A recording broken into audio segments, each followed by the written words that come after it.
এটা হচ্ছে ফানজিলা মডেল বাচ্চাদের সাইকেল। এটা এই সাইকেলটা এই মধ্যে রেডি করলাম, ডেলিভারি দেবো। তো সাইকেলটার লুকিংটা, বাচ্চাটা এতটাই আনন্দ করছে সাইকেলটা, মিউজিকটা বাজিয়ে যাচ্ছে। এই সামনে হেডলাইটের মধ্যে লাইট করে দিয়েছে। এখানে আরো অনেক কিছু ফিচার্স আছে, আমি আগে ভিডিও অনেক কিছু ফিচার্স দেখেছি আমি। তো এটা ফোল্ডিং সিস্টেম করা আছে, বাচ্চা যাতে না পড়ে যায়, সব রকম সিস্টেম করা আছে।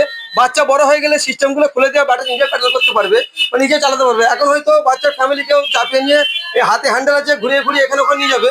যখন বাচ্চা বড় হয়ে যাবে নিজে প্যাডেল করতে পারবে। তো এই সাইকেল রেডি করলাম, ডেলিভারি দেবো। তো কাস্টমারগুলো কোথা থেকে এসে কি নাম জেনে নেবো। দাদা আপনার কি নাম? আকাশ, আচ্ছা, আপনার বাড়ি কোথায়? মাছবাজার। আচ্ছা, দেইপুর স্টেশন মাঝবাজার থেকে এসছে আকাশ। কার জন্য সাইকেল নিচ্ছেন? আমার মেয়ের জন্য। আচ্ছা, মেয়ের জন্য সাইকেল নিতে এসছে। দেখ, আপনার কি নাম? শিকা। আচ্ছা, আপনার এটা কে হয়? নাতনি। আচ্ছা, নাতনি হয়। যাকে নানি এসছে, নাতনির জন্য সাইকেল কিনতে দেবুর সাইকেল এসেছে। তো আমরা সমস্ত ফ্রেন্ডদের বলবো এই সাইকেলটা অনেক কটা কালার করে কোম্পানি। তো কাস্টমার এই কালারটা পছন্দ করেছে। তো এর থেকেও ঘামা ঘামা কালার আমাদের দেবুর সাইকেল সব আছে, অ্যাভেলেবেল মাল আছে আমাদের কাছে। তো আমাদের ঠিকানা হচ্ছে Howrah Bardhaman main line local Debpur station. Debpur station থেকে দক্ষিণ দিকে 5 মিটার হাঁটা পথ, দেবীপুর সাইকেল স্টোর্স।